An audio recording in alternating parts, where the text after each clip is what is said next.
കർത്താവായ യേശുക്രിസ്തുവിൻ്റെ മധുരിമ നാമത്തിൽ നിങ്ങൾക്ക് ഏവർക്കും ഞാൻ എൻ്റെ സസ്നേഹം അറിയിക്കുന്നു.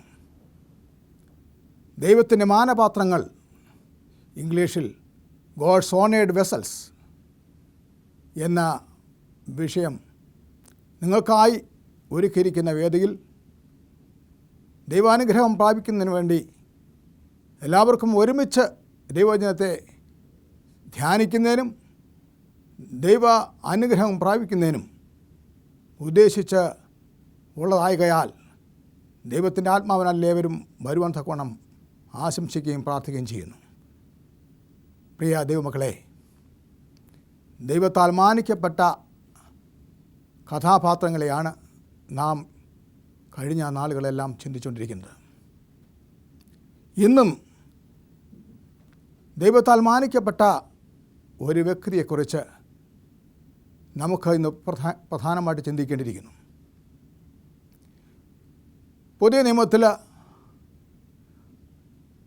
മറിയ എന്ന ആ പേര് നാം നോക്കുന്ന സമയത്ത് ഏതാണ്ട് 8 സ്ഥാനങ്ങളിൽ മറിയയെക്കുറിച്ച് പറയുന്നുണ്ട്. 8 മറിയകളെക്കുറിച്ച് പറയുന്നുണ്ട്. ഇന്ന് നമുക്ക് പ്രധാനമായിട്ട് ചിന്തിക്കാൻ പോകുന്നത് ബഥേനിയിലെ മറിയയെക്കുറിച്ചാണ്. ലാസറിൻ്റെ സഹോദരി മറിയ. എന്താണ് 8 മറിയമാരുണ്ടായിരുന്നിട്ട് തന്നെയും ഈ ലാസറിൻ്റെ സഹോദരി മറിയയെക്കുറിച്ച് ഇത്ര പ്രധാനമായിട്ട് എടുത്ത് പറയാൻ തക്കവണ്ണം ചിന്തിപ്പാന്നുള്ള കാര്യത്തെക്കുറിച്ച് നാം ചിന്തിക്കുന്ന സമയത്ത് കർത്താവായ യേശുക്രിസ്തു പ്രത്യേകിച്ച് ആ മറിയയെക്കുറിച്ച് പറയുന്ന വാക്കുകളെ ഓർത്തിട്ടാണ് തീർച്ചയായിട്ടും ഈ മറിയയെക്കുറിച്ച് നമ്മൾ പ്രധാനമായിട്ട് ചിന്തിപ്പാൻ തക്കണം ആഗ്രഹിക്കുന്നത്. ഇതേക്കുറിച്ച് വായിക്കുന്ന സമയത്ത് മത്തായിയുടെ സുവിശേഷം 26-ാം അധ്യായം 6 മുതൽ 13 വരെയുള്ള വാക്യങ്ങളിൽ ഈ ഭാഗങ്ങൾ വളരെ ഭംഗിയായി നൽകിയിട്ടുണ്ട്. നമുക്കൊന്ന് വായിക്കാം ചെറുതായിട്ട്. യേശു ബഥേനിയിൽ കുഷ്ഠരോഗിയായിരുന്ന ശിമോൻ്റെ വീട്ടിലിരിക്കുമ്പോൾ ഒരു സ്ത്രീ വിലയേറിയ പരിമള തൈലം നിറഞ്ഞ ഒരു വെങ്കൽ ഭരണി എടുത്തുകൊണ്ട് അവൻ്റെ അടുക്കൽ വന്നു. അവൻ പന്തിയിൽ ഇരിക്കുമ്പോൾ അത് അവൻ്റെ തലയിൽ ഒഴിച്ചു. ശിഷ്യന്മാർ അത് കണ്ടിട്ട് മുഷിഞ്ഞു. ഈ വെറും ചെലവ് എന്തിന്? ഇത് വളരെ വിലയ്ക്ക് വിറ്റ് ദരിദ്രർക്ക് കൊടുക്കാമായിരുന്നുവല്ലോ എന്ന് പറഞ്ഞു. യേശു അതറിഞ്ഞിട്ട് അവരോട്, സ്ത്രീയെ അസഹ്യപ്പെടുത്തുന്നത് എന്ത്? അവലെങ്കിൽ നല്ല പ്രവൃത്തിയല്ലോ ചെയ്തത്. ദരിദ്രർ നിങ്ങൾക്ക് എല്ലായ്പ്പോഴും അടുക്കെ ഉണ്ട്, ഞാൻ നിങ്ങൾക്ക് എല്ലായ്പ്പോഴും ഇല്ലാതാനും. അവൾ ഈ തൈലം എൻ്റെ ദേഹത്തിന്മേൽ ഒഴിച്ചത് എൻ്റെ ശവസംസ്കാരത്തിനായി ചെയ്തതാകുന്നു. ദൈവത്തിന് സ്തോത്രം. പ്രിയ മക്കളെ, കർത്താവായ യേശുക്രിസ്തു ഇവിടെ ബഥാനിയിൽ ശിമോൻ എന്ന വ്യക്തിയുടെ ഭവനത്തിലിരിക്കുകയാണ്. ഈ ശിമോനെക്കുറിച്ച് ചിന്തിക്കുന്ന സമയത്ത് കർത്താവായ യേശുക്രിസ്തുവിനാൽ സൗഖ്യമാകപ്പെട്ടവൻ.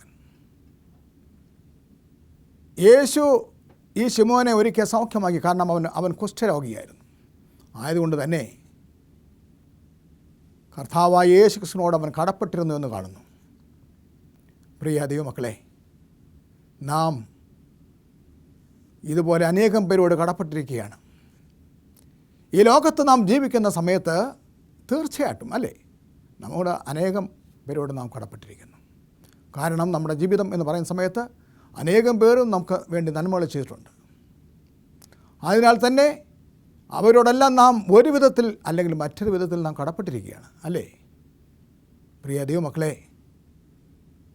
നാം മനുഷ്യരോട് ഇത്രയും കടപ്പെട്ടിരിക്കുന്നുവെങ്കിൽ കർത്താവായ യേശുക്രിസ്തുവിൻ്റെ രക്തം ആ കാൽവരി കുരിശിൽ ഒഴിച്ച് ആ കാൽവരി കുരിശിൽ ചീന്തി കർത്താവായ യേശുക്രിസ്തു നമ്മളെ അവൻ്റെ രക്തത്താൽ വിലയ്ക്ക് വാങ്ങിയിരിക്കുന്നു എന്ന് നാം ചിന്തിക്കുന്ന സമയത്ത് എത്രമാത്രം ആ യേശുവിനോട് നാം കടപ്പെട്ടിരിക്കണമെന്ന് ചിന്തിക്കുക.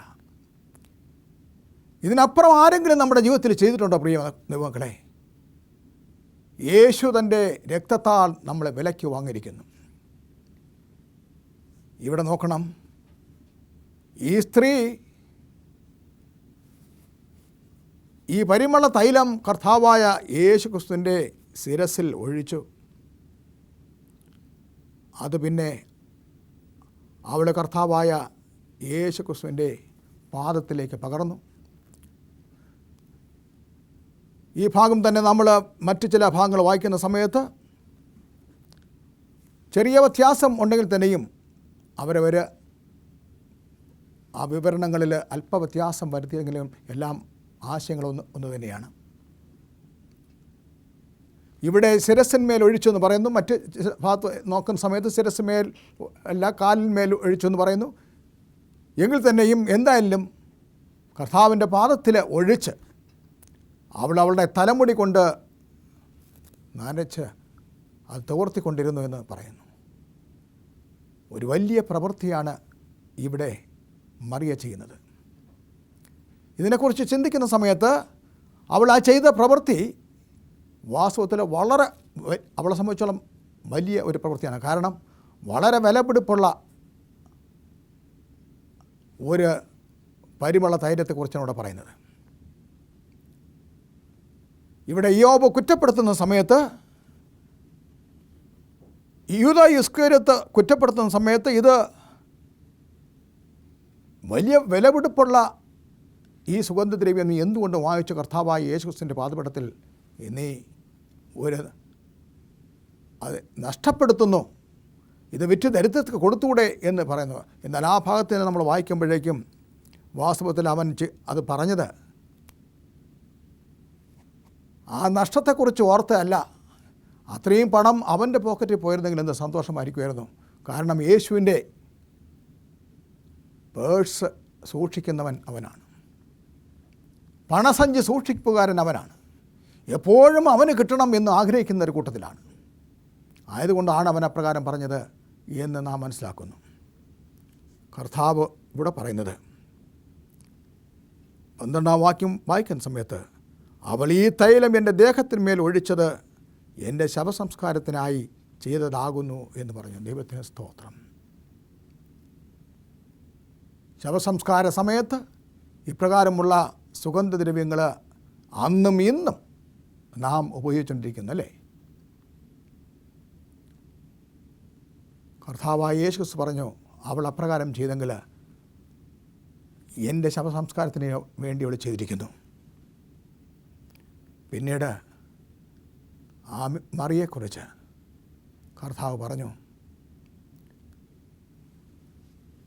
13-ാം വാക്യം വായിക്കുന്ന സമയത്ത്, ലോകത്തിലെങ്ങും ഈ സുവിശേഷം പ്രസംഗിക്കുന്നിടത്തെല്ലാം അവൾ ചെയ്തതും അവളുടെ ഓർമ്മയ്ക്കായി പ്രസ്താവിക്കും എന്ന് ഞാൻ സത്യമായിട്ട് നിങ്ങളോട് പറയുന്നു എന്ന് പറഞ്ഞു. ദൈവത്തിൻ്റെ സ്തോത്രം. ലോകത്തിൽ എങ്ങും മറിയയുടെ പേര് അവളുടെ ഓർമ്മയ്ക്ക് വേണ്ടി പ്രസ്താവിക്കും. ദൈവത്തിന് സ്തോത്രം. അനേകം മറിയകൾ വേറെയും ഉണ്ടല്ലോ. അനേകം പേര് കർത്താവായ യേശു ക്രിസ്തുവിനെ ശുശ്രൂഷിച്ചവരുണ്ടല്ലോ. അനേകം പേര് സ്ത്രീകളും പുരുഷന്മാരും യേശു നിന്ന് നന്മകൾ അനുഭവിച്ചുകൊണ്ട് പിന്നാലെ പോയവരുണ്ടല്ലോ. അവരെ ആരെയും കുറിച്ച് കർത്താവായ യേശു ക്രിസ്തു പ്രകാരം പറയുന്നില്ല. പ്രിയ ദൈവമക്കളെ, എന്ത് പാഠമാണ് നമുക്ക് പഠിക്കാനുള്ളത്? അവൾ ശേഖരിച്ച പണം മുഴുവനും അവൾ കർത്താവായ യേശു ക്രിസ്തുവിന് വേണ്ടി ഉപയോഗിക്കാൻ തക്കവണ്ണം ശ്രമിച്ചു എന്ന് പറയുന്നു. ഇന്ന് എനിക്കും നിങ്ങൾക്കും പ്രിയ ദൈവമക്കളെ അപ്രകാരം ചെയ്യാൻ തക്കവണ്ണം കഴിയുമോ? നാം യേശുവിന് എന്താണ് നൽകുന്നത്? യേശു നമുക്ക് എന്താണ് ലോകത്ത് ചെയ്തിരിക്കുന്നത്?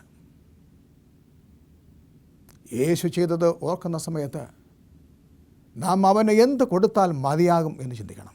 എന്നെ കേൾക്കുന്ന ഏവരുമേ, ഞാൻ നിങ്ങളോട് ചോദിക്കട്ടെ, നിങ്ങൾ യേശുവിന് ഇന്ന് വരെ എന്ത് നൽകി? കർത്താവായ യേശു ക്രിസ്തു അവൻ്റെ ജീവൻ കാൽവരി കുരിശിൽ അർപ്പിച്ചിട്ട് നമ്മളെ വിലയ്ക്ക് വാങ്ങി, നമ്മളെ സ്നേഹിച്ചു, നമ്മളെ പരിപാലിച്ചു നടത്തുന്ന ആ യേശുവിൻ്റെ വേണ്ടി ഞാൻ നിങ്ങളും എന്തെങ്കിലും ചെയ്തിട്ടുണ്ടോ പ്രിയ മക്കളെ? നാം പലപ്പോഴും യേശു നമുക്ക് വേണ്ടി നന്മ ചെയ്ത സമയങ്ങളെല്ലാം തന്നെ എന്തുമാത്രം നന്മകൾ നമ്മുടെ ജീവിതത്തിൽ യേശു ചെയ്തിട്ടുണ്ടെങ്കിൽ തന്നെയും തിന്മകളല്ലാതെ നമ്മളെ എന്താണ് യേശുവിന് ചെയ്തിട്ടുള്ളത്? അവൻ കാൽവരി കുരിശിൽ കിടന്ന് വെള്ളം ദാഹിച്ചുകൊണ്ട് ഒരൽപ്പ ദാഹജലം ചോദിച്ച സമയത്ത് നാം അവൻ എന്താണ് കൊടുത്തത്? മനുഷ്യനായ നമുക്ക് ദാഹിച്ച സമയത്ത്, കാനായിലെ കല്യാണത്തിന് അവിടെ ദാഹിച്ച സമയത്ത് യേശു പച്ചവെള്ളത്തെ വീഞ്ഞാക്കി എല്ലാവർക്കും വിളമ്പി എന്ന് ഞാൻ പറയുന്നു. മുൻപേ വിളമ്പിയ ആ വീഞ്ഞിനേക്കാളും എത്രയോ മധുരമുള്ള ആ വീഞ്ഞായിരുന്നു യേശു പിന്നീട് കൊടുത്തത്. അത് കുടിച്ച് അതിൻ്റെ മാധുര്യം അറിഞ്ഞവർ തന്നെ യേശു ആ കുരിശ് കിടന്ന് അല്പവെള്ളം ചോദിച്ച സമയത്ത് നാം വായിക്കുന്നത് ലൂക്കോസിന്റെ സുവിശേഷത്തിൽ വായിക്കുന്നു. അവിടെ കയ്പ് കാടി കലക്കിയത് യേശുവിനെ കൊടുപ്പാൻ തക്കോണം അത് തുണിയിൽ മുക്കി അവൻ്റെ വായ്ക്ക് പിടിച്ചു എന്ന് പറഞ്ഞു. യേശു അത് സ്വീകരിച്ചില്ല എന്ന് പറയുന്നു. പ്രിയ ദൈവമക്കളെ, എന്നെ കേൾക്കുന്ന ഇവരുമേ, മറിയ ചെയ്തത് വൻ കാര്യമായി നാം സ്വീകരിക്കേണ്ടിയിരിക്കുന്നു. അതോ ഞാനും നിങ്ങളും യൂദ ഇസ്കര്യത്തിനെ പോലെ കുറ്റം പറയുന്നവരുടെ കൂട്ടത്തെ ആകാൻ തക്കോണം ശ്രമിക്കുന്നവരാണോ എന്ന് ചിന്തിക്കേണ്ടിയിരിക്കുന്നു. രണ്ടാമത്തെ ഭാഗത്ത് നാം നോക്കുന്ന സമയത്ത് മറിയയും മാർത്തയും ഒരു സമയത്ത് കർത്താവായ യേശുക്രിസ്തുവിനെ അവിടെ ഗ്രാമത്തിലേക്ക് ക്ഷണിച്ചു കൊണ്ടുപോകുന്നതായിട്ട് കാണുന്നു. അങ്ങനെ മറിയയും മാർത്തയും ലാസറുമെല്ലാം ആ ഭവനത്തിലുണ്ടായിരുന്ന സമയത്ത് മാർത്ത അടുക്കള ജോലി നോക്കിക്കൊണ്ടിരിക്കുന്ന സമയത്ത് മറിയ അവിടെ കർത്താവായ യേശുക്രിസ്തുവിൻ്റെ പാദപീഠത്തിൽ യേശുവിനെ ശുശ്രൂഷിപ്പാൻ തക്കവണ്ണം, അല്ലെങ്കിൽ യേശുവിൻ്റെ വചനം, അവിടെ ശുശ്രൂഷിക്കുക എന്നല്ല പറയുന്നത്, യേശുവിൻ്റെ വചനങ്ങൾ അവൾ കേൾക്കുവാൻ തക്കവണ്ണം താല്പര്യം പ്രകടിപ്പിച്ചുകൊണ്ട് യേശുവിൻ്റെ പാദത്തിന് അടുക്കൽ അവളിരിക്കുന്ന ആ മറിയെക്കുറിച്ചാണ് പറയുന്നത്. ഒരാൾ അടുക്കളയിൽ കർത്താവായ യേശുക്രിസ്തുവിൻ്റെ ആഹാരം ഉണ്ടാക്കുന്നു, മറ്റൊരു വ്യക്തി ചെയ്യുന്നത് യേശുവിന് വേണ്ടി യേശുവിൻ്റെ വായിൽ നിന്നും ലഭിക്കുന്ന വചനങ്ങൾ കേൾക്കാൻ തക്കോണം.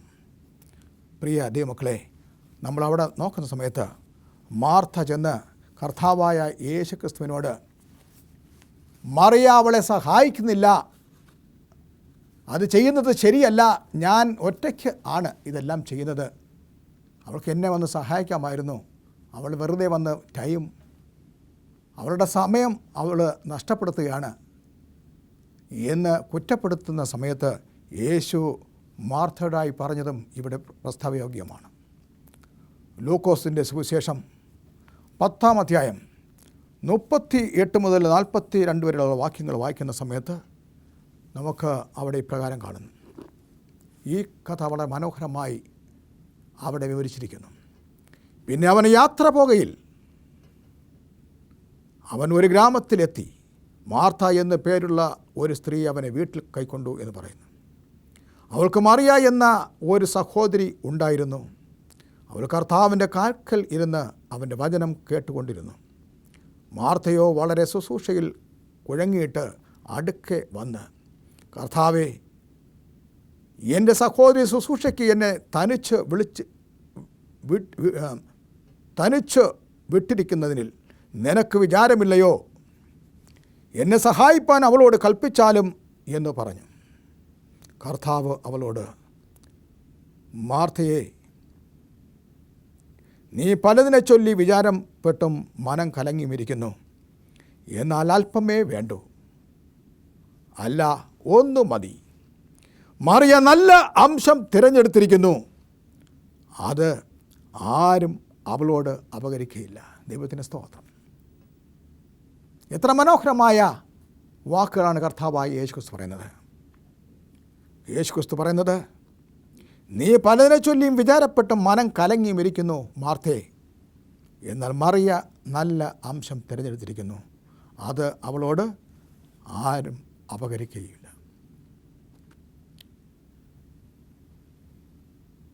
കർത്താവായ യേശു ക്രിസ്തുവിൽ നല്ല അംശം തിരഞ്ഞെടുത്തിരിക്കുന്ന ഒരു യേശുവിനെ ഒരു മറിയെ ആണ് ഇവിടെ കാണുന്നത്. ഇന്ന് ഞാനും നിങ്ങളും എന്നെ കേൾക്കുന്ന പ്രിയ ദൈവജനമേ, ഇതുപോലെ ഒരു സാഹചര്യം വരുമെങ്കിൽ യേശുവിൽ നിന്ന് നല്ല അംശം നിങ്ങൾ തിരഞ്ഞെടുക്കാൻ തക്കോണം തയ്യാറാണോ? മറിയ നല്ല അംശം തിരഞ്ഞെടുത്തു. എന്നാൽ പലരും മനം നൊന്തും കലങ്ങിയും പലതിനെ ചൊല്ലി വിചാരപ്പെട്ടും ഇരിക്കുന്ന മാർത്തയെപ്പോലെ ഇരിക്കുന്നവരാണ് എന്നാണ് യേശു ക്രിസ്തു പറയുന്നത്. ഈ ലോകത്ത് നമ്മൾ ഏത് അവസ്ഥയിലാണ് പ്രിയ മക്കളെ? നമ്മുടെ മനോഭാവം, നമ്മുടെ മനസ്സ്, നമ്മുടെ ആവശ്യങ്ങൾ, നമ്മുടെ ചിന്തകൾ നമ്മളൊന്ന് ചിന്തിച്ച് നോക്കുക, അല്ലേ? നമ്മൾ പലപ്പോഴും നമ്മുടെ ആവശ്യങ്ങൾ, നമ്മുടെ പ്രയാസങ്ങളെ എല്ലാം ചൊല്ലി നമ്മൾ പലപ്പോഴും നമ്മുടെ മനസ്സ് കലങ്ങിയ അവസ്ഥയിലാണ്. പലപ്പോഴും പെറുപെറുക്കുന്ന ഒരു അവസ്ഥയിലാണ് നാം കഴിയുന്നത്. എന്നാൽ കർത്താവായ യേശു ക്രിസ്തു പറയുന്നത്, ദൈവത്തിൻ്റെ വചനം കേൾക്കുന്നതിനേക്കാൾ അപ്പുറമായിട്ട് ഈ ലോകത്തിലെ മറ്റൊരു കാര്യവും അടുത്ത് വരുന്നില്ല. ഈ സത്യം ഇന്ന് ലോകത്തെ ഈ അനുഭവ കഥ കൊണ്ട് കർത്താവ് പഠിപ്പിക്കുകയാണ്. യേശുവിൻ്റെ വചനം കേൾക്കുന്നതിനേക്കാൾ ലോകത്തിലെ മറ്റു കാര്യങ്ങൾ നമ്മൾ വ്യാപൃതപ്പെട്ടിരിക്കുന്നതിൽ യാതൊരു അർത്ഥവുമില്ല. കാരണം അത് ഈ വചനം എന്ന് പറയുന്നത് ഇതിൽ ജീവൻ അടങ്ങിയിട്ടുണ്ട്. ജീവൻ്റെ വചനമാണ്. ഈ വചനം നാം അനുസരിക്കുന്ന സമയത്ത് ഇത് നമ്മളെ നയിക്കുന്നത് കർത്താവായ യേശു ക്രിസ്തുവിൻ്റെ അടുക്കലേക്കാണ്, സ്വർഗരാജ്യത്തിലേക്കാണ്. നിത്യരാജ്യം അല്ലെങ്കിൽ നിത്യജീവൻ വശപ്പെടുത്താൻ തക്കോണം ആണ് നമ്മളെ അത് നയിക്കുന്നത്. യേശു എന്ന വചനം കേൾപ്പാൻ തക്കോണം,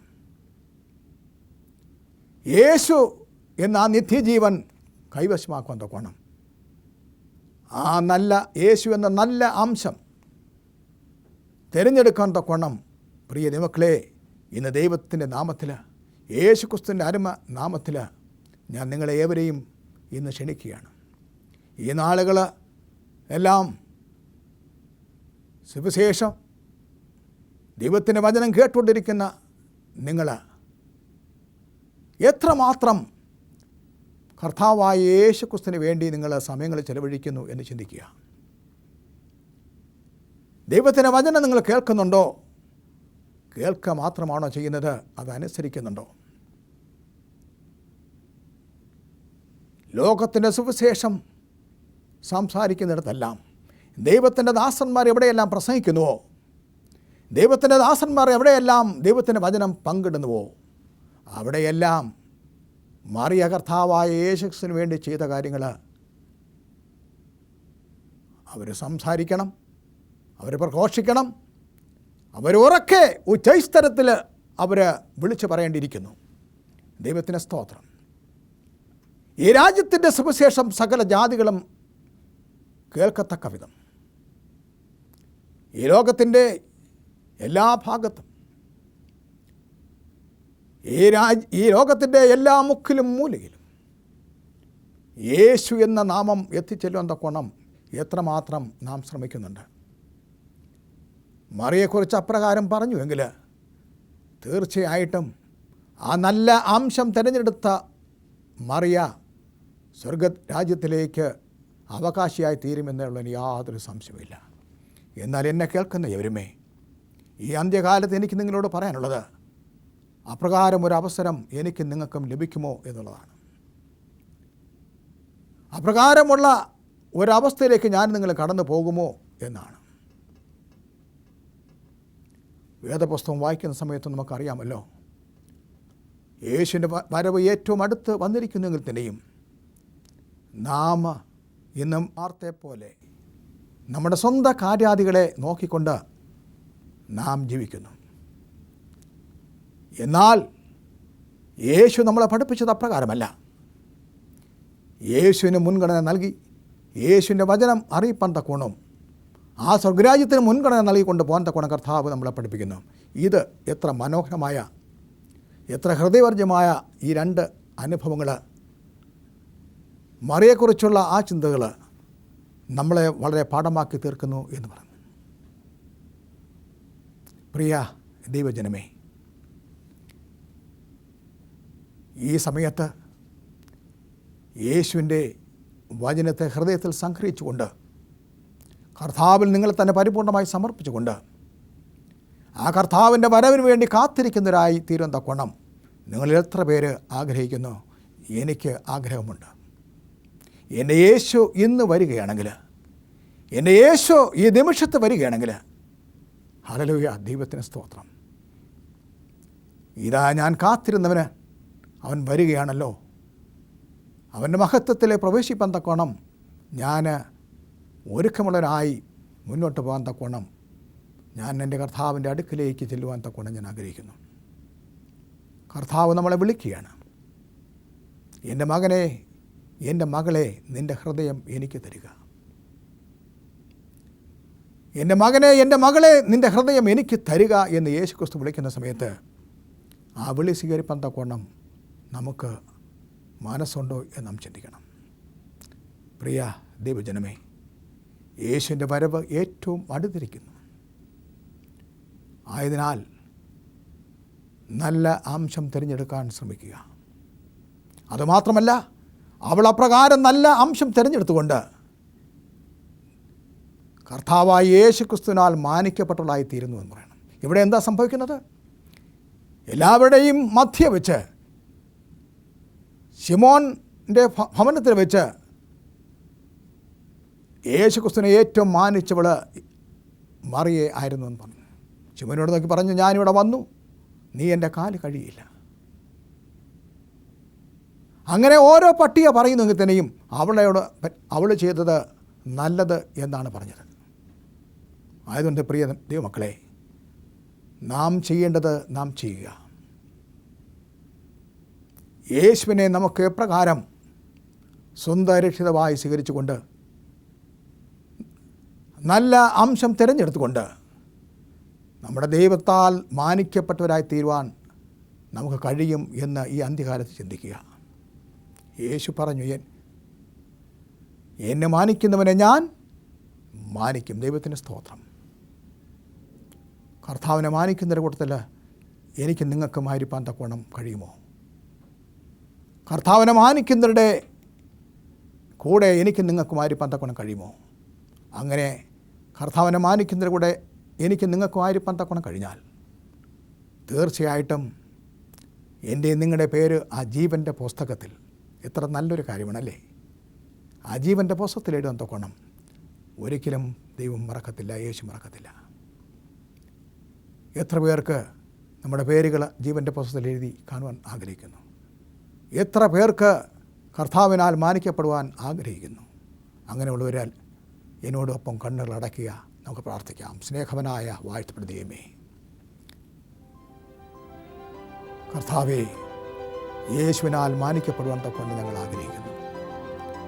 മറിയ ചെയ്തതുപോലെ നല്ല അംശം തിരഞ്ഞെടുക്കാൻ തക്കൊണ്ട് ഞങ്ങൾ ആഗ്രഹിക്കുന്നു. കർത്താവേ, അങ്ങനെ യേശുവിനെ മാനിച്ച മറിയ യേശുവിനാൽ മാനിക്കപ്പെട്ടതുപോലെ, പ്രശംസിക്കപ്പെട്ടതുപോലെ ഞങ്ങളുമായി തീരുവാൻ സഹായിക്കണം. യേശു വരാൻ സമയമായിരിക്കുന്നു. ഞങ്ങൾ ആസുഖരായി തെടുക്കപ്പെടാനുള്ള സൗഭാഗ്യം തരണമേ. യേശുനാഥിൽ അപേക്ഷിക്കുന്നു. കൃപ കേൾക്കണം. സ്വർഗ്ഗസ്ഥ പിതാവേ, ആമേൻ.